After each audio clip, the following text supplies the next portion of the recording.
Nous sommes toujours dans le débat sur l'adoption du principe du projet de loi numéro 7. Sans plus tarder, je reconnais Monsieur le député Dark Tabasca.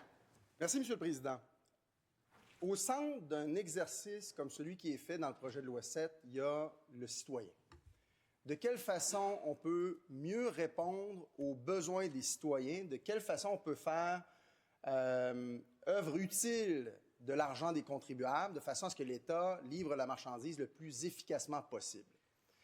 Sur l'orientation qu'on a avec le projet de loi 7, le Parti québécois est d'accord, est favorable à cette idée d'en faire plus avec l'argent qu'on a, avec cette idée que la bureaucratie est trop importante, dans la mesure où le contrat social à l'heure actuelle au Québec n'est pas respecté à sa juste mesure, à sa juste valeur. Les Québécois donnent de l'argent par le biais des taxes, par le biais de leurs impôts, ils s'attendent à recevoir des services. Il est de notre devoir de s'assurer que les deniers publics soient utilisés efficacement pour que l'État puisse livrer la marchandise au meilleur coût possible. Donc, nous sommes d'accord avec cet objectif d'avoir un appareil étatique plus efficace. D'ailleurs, c'est en lien avec le thème qu'on a choisi au lancement de cet automne de la session. Le Parti québécois qui veut réduire la taille de l'État, réduire le fardeau réglementaire, réduire la bureaucratie. Nous en sommes. On veut aussi réduire les contrôles administratifs. On veut s'assurer que ce soit plus facile de faire affaire avec l'État, tant pour les citoyens que pour les fonctionnaires aussi, que les gens qui sont appelés à intervenir, à travailler avec l'État pour offrir des services à la population. Donc, on est pour le principe, mais on a aussi des réserves importantes. Pour être bien concret, le Parti québécois est prêt à voter en faveur du principe du projet de loi 7 en demandant, cela dit, des amendements pour des aspects de ce projet de loi, qui est quand même un projet de loi imposant, qui sont plus problématiques. Puis je vais évidemment parler de quelques-uns de ces éléments qu'on retrouve et qui causent problème à notre avis. Il y a des éléments pour lesquels nous sommes a priori favorables, pour lesquels on a un préjugé favorable. Encore une fois, on se garde le droit de présenter des amendements. On espère qu'on aura une bonne écoute du gouvernement pour ce qu'on aura à proposer. Mais si on regarde, par exemple, pour l'abolition de la commission d'évaluation de l'enseignement collégial, on est, au Parti québécois, en faveur de cette possibilité-là. En faveur aussi du transfert à Retraite Québec de l'administration du Fonds d'assurance parentale. On peut voir là-dedans une optimisation de l'utilisation des ressources, potentiellement aussi un allègement du fardeau réglementaire. Il y a quelque chose qui est porteur.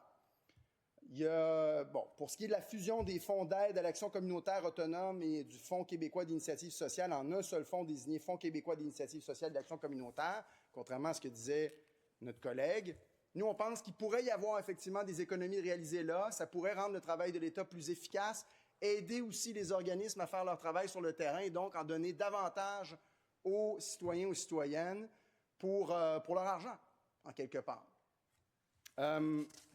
Mais on a aussi plusieurs problèmes avec des éléments qu'on retrouve dans le projet de loi. Je vais parler de quelques-uns. Globalement, ce qu'on constate, c'est que durant les consultations, on a vu des organisations qui ont des craintes par rapport à la fusion de certaines organisations, de certains organismes, qui estiment que des organisations qui pourraient perdre leur expertise, perdre des employés, dont la mission pourrait souffrir. On a eu aussi beaucoup de témoignages quant à l'économie de bout de chandelle qu'on pourrait réaliser. C'est un aspect qui nous interpelle beaucoup ici au Parti québécois. Qu'est-ce qu'on vient chercher avec le projet de loi 7? En quoi on va pouvoir réaliser des économies? En quoi il va y avoir effectivement un allègement réglementaire puis une réduction de la taille de l'État et de la bureaucratie? Parce que la ministre, hélas, n'a présenté aucune donnée chiffrée pour mesurer l'efficacité de son projet de loi. Il n'y a pas eu de projection non plus sur l'avenir, sur ce qui serait possible d'aller chercher avec une initiative comme celle-là. Et tout ce qu'on peut faire, c'est imaginer que c'est un projet de loi qui est basé sur des suppositions, sur une analyse qui n'est pas chiffrée, un instinct, je ne sais pas, mais ça cause problème pour nous. Parti québécois, on s'est toujours voulu un parti qui s'adresse à l'intelligence des gens, un parti rigoureux, qui travaille avec rigueur, qui se fonde sur des consultations avec des experts, sur des réflexions qu'on n'a pas vues, malheureusement, dans le projet de loi 7. Donc, on espère en savoir davantage sur les gains qu'on peut réaliser avec ce projet de loi. Encore une fois, on est en faveur du principe, de l'orientation générale, mais qu'est-ce qui est possible d'aller chercher là pour le bouleversement que ça pourrait entraîner dans certains secteurs, pour certaines organisations? Si je regarde des éléments du projet de loi qui cause problème à notre avis, où on a certaines appréhensions. On peut commencer par la fusion entre l'INSPQ et l'INES. Tous les intervenants qui sont venus nous voir en commission parlementaire se sont prononcés contre cette fusion-là, ont émis de sérieuses réserves. L'INSPQ a pris la discussion avec un pas de recul en disant qu'ils n'arrivaient pas eux-mêmes à mesurer le gain qu'on pourrait réaliser avec une telle fusion. Mais essentiellement, il y a un certain nombre d'enjeux qui nous préoccupent, comme les intervenants qu'on a entendus, par rapport, par exemple, à la perte d'expertise de l'INSPQ, à la perte d'autonomie aussi scientifique. On retrouve dans le projet de loi 7. On va devoir s'adresser au ministère, craint-on, dans certains dossiers. Perte d'autonomie, d'indépendance scientifique qui, à notre avis, serait délétère. Il y a 128 instituts semblables à l'INSPQ dans le monde et on ne procède que très rarement à des fusions comme celle qui est proposée dans le projet de loi 7. En fait, l'INSPQ au Québec qui est la seule province à avoir cet institut-là, est salué de par le monde. On reconnaît le travail de nos experts de la prévention un peu partout. Donc, évidemment, c'est une expertise qu'on ne veut pas perdre. On déplore aussi l'allongement des circuits de communication avec les scientifiques des deux groupes, soit l'INES et l'INSPQ. Un élément aussi fondamental que l'on craint, comme ça a été exprimé par plusieurs personnes qui ont participé aux consultations, c'est le fait que le curatif prend généralement toujours le dessus sur la prévention. Au Parti québécois, on croit beaucoup dans la prévention, dans le fait de travailler en amont pour s'assurer, par exemple, que les gens se retrouvent le moins possible dans le réseau de la santé, donc s'assurer de prévenir le mal plutôt que de devoir le guérir, parce que ça entraîne, d'abord, ce n'est pas ce que la population souhaite, à notre avis, mais ça entraîne aussi des coûts supplémentaires pour l'État. Donc, l'idée de travailler en prévention, c'est une bonne chose. Alors, généralement, ce qu'on constate, c'est lorsqu'on est devant des problèmes quotidiens de santé, lorsqu'on parle du curatif, ces problèmes-là prennent généralement le dessus dans une organisation aux dépens du préventif, où là, évidemment, on se projette dans l'avenir. Donc, on a tendance à s'occuper de ce qui se passe le jour même plutôt que de voir ce qui va se passer dans un mois. Et on craint que l'INSPQ soit défavorisé dans une fusion avec l'INES à ce niveau-là. Et finalement, un aspect qui est très important pour nous, qui a été abordé par une experte, la perte d'autonomie et de souveraineté du Québec en matière de santé publique. Je l'ai dit, le travail que font les intervenants de l'INSPQ est salué de par le monde. Le Québec est le seul au Canada à avoir un institut comme celui-là.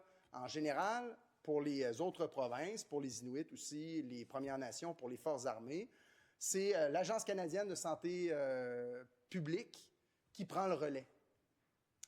Or, on bénéficie au Québec du fait qu'on puisse compter sur notre propre organisation. Ce qu'on craint, c'est que si il y a un recul au niveau de la santé préventive, au niveau de la santé publique, que l'Agence canadienne vienne prendre la place, ça, ce serait au détriment des intérêts du Québec, ce serait au détriment aussi des intérêts de nos régions. Alors, voyez-vous, là, il y a quelque chose qui achoppe. Dans les présentations qu'on a vues là, avec la création par cette fusion-là de l'Institut québécois de santé et de services sociaux, on a noté, entre autres, en commission des finances, Laura Gauthier, Charlotte Serrano, Louise Potvin, que l'INSPQ a besoin d'une structure institutionnelle qui protège l'ensemble de ses activités afin d'assurer la continuité de ses missions. Donc, c'est important pour ces experts, d'autant qu'on a vu à l'échelle internationale des situations où ça n'a pas fonctionné, ce genre de fusion-là. Au Danemark. Le Danemark est une juridiction qui pourrait se comparer au Québec, où il y a eu fusion de la Danish Medicines Agency et de la National Board of Health pour créer la Danish Health and Medicine Authority. Après seulement 3 ans, on est revenu en arrière, donc il y a eu un recul. Le Danemark a fait marche arrière parce que ça ne fonctionnait pas. Il y avait une perte d'expertise en santé publique. La mission fondamentale des deux organismes, ou les missions fondamentales des deux organismes, n'étaient pas servies comme on le souhaitait, puis les économies qui ont été réalisées étaient assez minimes, honnêtement, pour ce que ça impliquait dans le fonctionnement. Donc, on doit tirer des leçons de ce qui se passe à l'international, ce que les experts sont venus nous présenter. Dans le mémoire du Collège des médecins aussi, on déplore la fusion de l'INSPQ et de l'INES. C'est important de le souligner. C'est quand même un organisme qui est important au Québec, qui est capable de prendre un pas de recul aussi dans les services qui sont offerts à la population. On note dans le mémoire du Collège des médecins, qui est signé par Maurice Gaudreault, que la fusion entre l'INSPQ et l'INES insiste sur le fait que les problèmes qu'il pourrait y avoir sur l'indépendance scientifique et sur la gouvernance autonome, qui sont des conditions essentielles à la crédibilité des décisions en santé publique.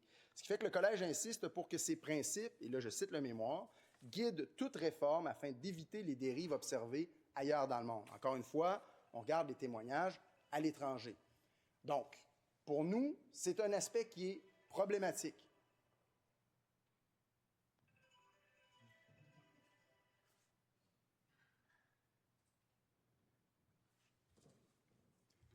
Je vais continuer, M. le Président. Et d'Arthabasca. Merci.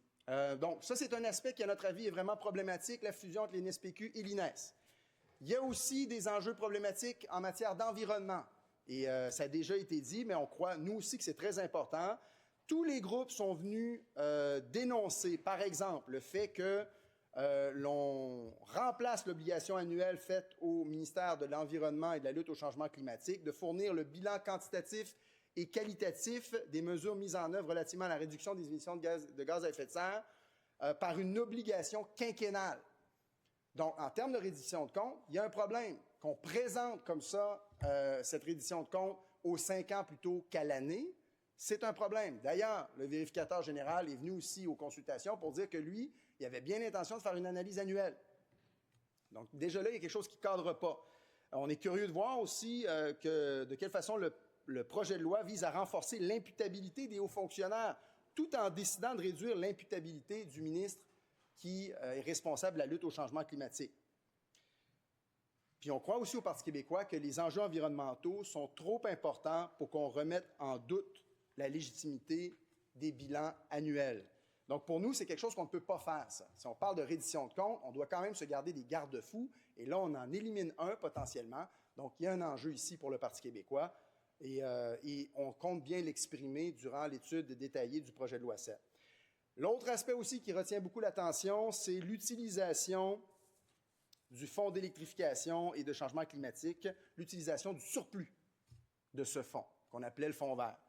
Le fait que le gouvernement pourrait s'octroyer le droit de choisir ce qu'il veut faire avec ces surplus, soit avec un transfert au Fonds des générations ou au FOR pour le transport terrestre. Il y a des groupes, et non les moindres, le Conseil du patronat qui est venu s'exprimer en disant que c'était à la limite un détournement de fonds, une taxe déguisée qu'on avait avec le changement fondamental de la mission qui est proposée, la mission du Fonds vert. Il faut que ce fonds-là reste complètement dédié à des mesures pour lutter contre les changements climatiques. On ne peut pas détourner une mission aussi fondamentale. Sinon, ça devient une taxe, tout simplement. Et on est en train de dévoyer la mission même du Fonds d'électrification et de changement climatique, ce qui va à l'encontre des objectifs du fonds. Le vérificateur général estime lui aussi que la vocation du fonds est de financer la lutte contre les changements climatiques, dont les enjeux demeurent présents. Le problème est loin d'être réglé, ce qui fait qu'on doit maintenir cette mission. Équiterre est venu s'exprimer dans le même sens. Nous croyons au Parti québécois qu'il y a des changements climatiques, qu'on doit s'en occuper. On a un fonds pour le faire. C'est ce qui donne un sens à tous ces montants qui sont versés par des entreprises, par des individus qui croient qu'on doit intervenir pour amoindrir les effets des changements climatiques, puis s'adapter aussi, parce que c'est bel et bien commencé. Donc, il est important de maintenir la